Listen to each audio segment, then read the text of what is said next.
السلام علیکم دوستوں، میں ہوں علی جاوید نقوی۔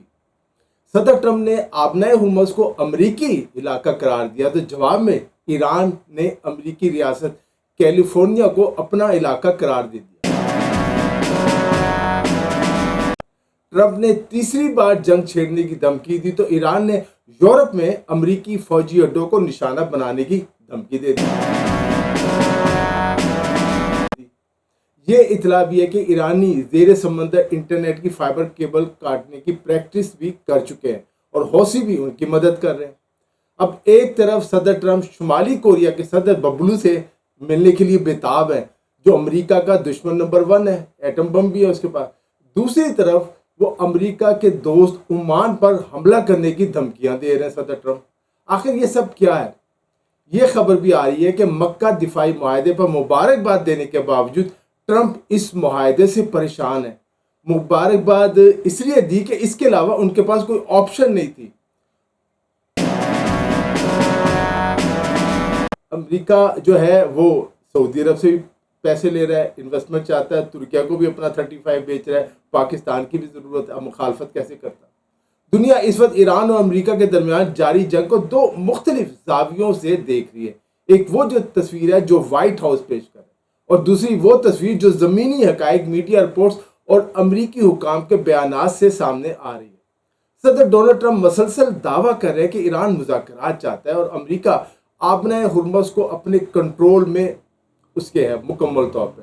ان کے داماد جو جیریڈ کشنر کا کہنا ہے کہ ایران کے ساتھ مذاکرات میں خاصی پیش رفت ہو رہی ہے، جبکہ ٹرمپ نے امریکی بحری بیڑے USS لنکن پر موجودہ حالات کے بارے میں جو اٹھنے والے خدشات ہیں، جو رپورٹ آئی ہیں، ان کو فیک نیوز قرار دے کر مسترد کر دیا۔ انہوں نے نیوز کانفرنس میں آپ نے بھی دیکھا ہوگا CNN کی جو رپورٹر تھی ان کو جھوٹا قرار دیا کہ وہ جھوٹی ہیں، جبکہ CNN کا کہنا ہے کہ اس کی خبر بالکل درست ہے۔ ایران کا کہنا ہے کہ وہ کوئی مذاکرات ہی نہیں کر رہا اور نہ کرنا چاہتا امریکہ سے۔ جو معاہدہ ہو گیا ہے امریکہ کو اس پر ہی عمل کرنا ہوگا۔ اب ایک اہم سوال یہ کہ اگر آبنائے ہرمز واقعی امریکی کنٹرول میں ہے تو پھر وہاں ایک اور امریکی جہاز کو نشانہ کیسے بنایا گیا؟ رات کے وقت آبنائے ہرمز میں ایک امریکی جہاز کو نشانہ بنایا، جس کے نتیجے میں اس کے انجن روم کو نقصان پہنچا اور عملے کا ایک رکن بھی مارا گیا۔ وائٹ ہاؤس کے اس دعوے پر ایک بار پھر سوال اٹھ رہا ہے کہ آبنائے ہرمز مکمل طور پر کھلی اور امریکی کنٹرول میں ہے اور امریکی جو چاہیں وہاں کر سکتے ہیں۔ جو زمینی حقائق ہے، جو خود امریکی دفاعی مبصرین کہہ رہے ہیں، وہ بالکل متضاد باتیں ہیں۔ امریکی اخبار وال اسٹریٹ جرنل کی رپورٹس کے مطابق امریکی حکام کو یہ خدشہ بھی ہے کہ عمان ایران کے ساتھ ایسا جوہری معاہدہ کرانے میں مدد کر سکتا ہے جو تہران کے لیے زیادہ اس کے مفاد میں ہو۔ یہ معاملہ اس لیے بھی اہم ہے کہ اسی اخبار نے ایک اور رپورٹ میں کہا تھا کہ ایران جنگ کا دائرہ مزید وسیع کرنے کی تیاری کر رہا ہے، جبکہ صدر ٹرمپ تہران سے مسلسل مطالبہ کر رہے ہیں کہ وہ سفید جھنڈا لہرا کر ہتھیار ڈال دے۔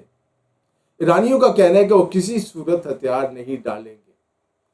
دوسری طرف جنگ کا اثر صرف آبنائے ہرمز تک محدود نہیں، بحیرہ احمر میں بھی کشیدگی بڑھ رہی ہے، وہاں بھی لڑائی جاری ہے، بحری ٹریفک متاثر ہو رہی ہے، اور گزشتہ ہفتے بحیرہ احمر میں ایک جہاز پر پاکستانیوں سمیت 4 ملا جو ہے وہ بھی مارے جا چکے ہیں۔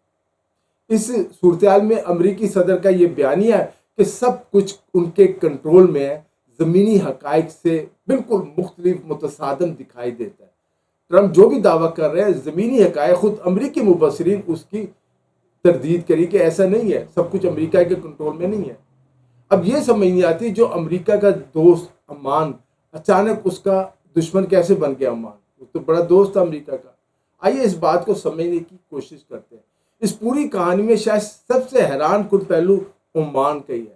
ایران اور امریکہ کے درمیان مذاکرات میں عمان ایک اہم ثالث کا کردار ادا کرتا رہا، اور پہلے جو مذاکرات کا مرحلہ تھا پاکستان کے شامل ہونے سے پہلے عمان ہی ایکٹیو تھا، لیکن اس دوران صدر ٹرمپ نے عمان کے خلاف انتہائی سخت زبان استعمال کرتے ہوئے اب اسے بمباری کرنے کی بھی دھمکی دے دی کہ ہم عمان کو تباہ کر دیں گے۔ یہی وہی عمان ہے جو تقریباً نصف صدی سے امریکہ کا فوجی اتحادی ہے اور اس کا قریبی دوست سمجھا جاتا ہے۔ سوال یہ کہ امریکہ آخر ایک ایسے ملک کو کیوں دھمکی دے رہا ہے جو اس کے لیے ایران کے ساتھ مذاکرات کا دروازہ کھولنے کی کوشش کر رہا ہے اور دونوں میں رابطے کی کوششیں کر رہا ہے، امن چاہ رہا ہے خطے میں۔ صورتحال کو دیکھا جائے تو ایسا محسوس ہوتا ہے کہ امریکہ اس جنگ میں پھنس چکا ہے اور صدر ٹرمپ کے بہت سے بیانات اور اقدامات زمینی حقائق سے ہم آہنگ نہیں ہے۔ ایسا لگتا ہے کہ صدر ٹرمپ رپورٹس بھی نہیں پڑھ رہے کہ آخر ادھر ہو کیا رہا ہے مشرق وسطیٰ میں۔ یہ بھی ایک عجیب تضاد ہے کہ ایک طرف ٹرمپ شمالی کوریا کے رہنما کم جونگ کے ساتھ جو بہتر تعلقات کی بات کرتے ہو اور شمالی کوریا کے خلاف فوجی مشقوں کو روکنے کی بھی خواہش ظاہر کرتے ہیں جاپان جو کرے، جبکہ دوسری طرف عمان جیسے روایتی امریکی دوست ملک کو دھمکیاں دی جا رہی ہیں۔ اب کچھ تو یہ کہنے لگے شاید صدر ٹرمپ کا ذہنی توازن بگڑ چکا ہے۔ حقیقت یہ ہے کہ شمالی کوریا کے پاس درجنوں جوہری وار ہیڈ، ایٹم بم، ایٹمی ہتھیار موجود ہے، جبکہ ایران کے بارے میں ایسا ابھی تک ثابت نہیں ہے کہ ایران کے پاس ایٹمی ہتھیار موجود ہے۔ پھر سوال یہ ہے کہ امریکی پالیسی میں دوست اور دشمن کی تعریف آخر کس بنیاد پر طے ہو رہی ہے؟ امریکی اسٹیبلشمنٹ اس وقت کیا سوچ رہی ہے، کیا کر رہی ہے؟ طاقتور سے ڈر جاؤ اور کمزور پر حملہ کر دو، کیا یہ امریکی کی پالیسی رہ گئی ہے؟ امریکیوں کے لیے جنگ کا ایک اور پریشان کن پہلو امریکی بحریہ سے متعلق سامنے آیا۔ پینٹاگون نے تسلیم کیا ہے کہ امریکی بحریہ ایک ڈسٹرائر گزشتہ ماہ 4 دن سے بجلی سے محروم رہا۔ اس دوران جہاز پر موجود عملے کو پینے کا صاف پانی، مناسب کھانا، باقی سہولتیں اور ایئر کنڈیشن سسٹم کچھ بھی میسر نہیں تھا۔ وہ ایک جیل کی طرح وہاں رہ رہے تھے جہاز میں۔ یہ انکشاف ایسے وقت میں سامنے آیا جب امریکی بحریہ پہلے ہی جنگ کے شدید دباؤ میں، اور امریکہ میں احتجاج شروع ہو گیا کہ یہ سب کیا ہو رہا ہے، جب آپ کے پاس وسائل ہی نہیں ہے تو کس جنگ میں کیوں جا رہے ہیں؟ سوال یہ پیدا ہوتا ہے کہ اگر دنیا کے طاقتور ترین بحریہ ایک جنگی جہاز کو مسلسل 4 دن تک بنیادی سہولیات سے محروم ہونا پڑا تو عام امریکی شہری اس صورتحال کو کس نظر سے دیکھے گا؟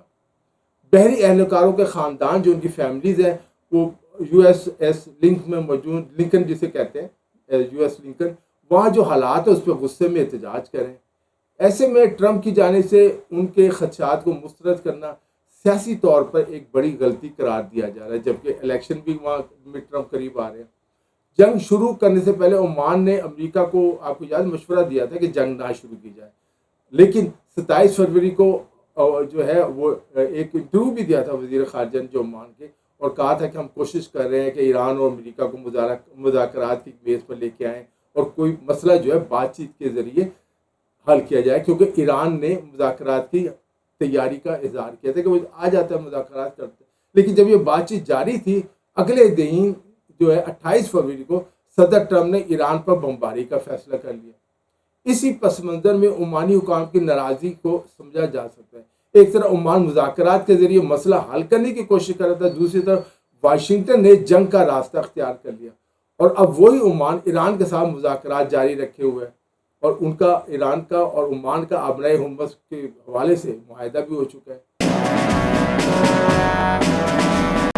دوستو اس ویڈیو میں اتنا ہی۔ علی جاوید نقوی کو اجازت دیجیے، اپنا خیال رکھیے گا، خدا حافظ۔